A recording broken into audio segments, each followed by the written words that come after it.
To set and volume up keys as your phone companion in Samsung Galaxy S21, S21 Plus or S21 Ultra, open settings, swipe the notification panel, and then tap settings icon.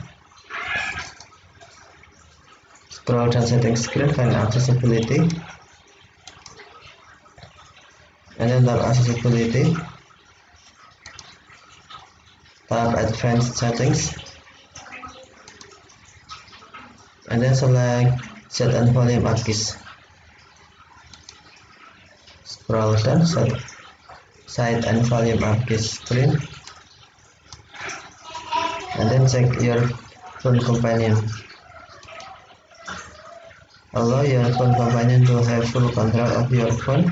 Full control is appropriate for apps that help you with accessibility needs, but not for most apps. It includes this permission, view and control screen, view and control action.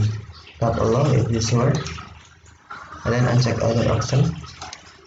Now when you press set and volume up keys in some time, your phone companion will be turned on.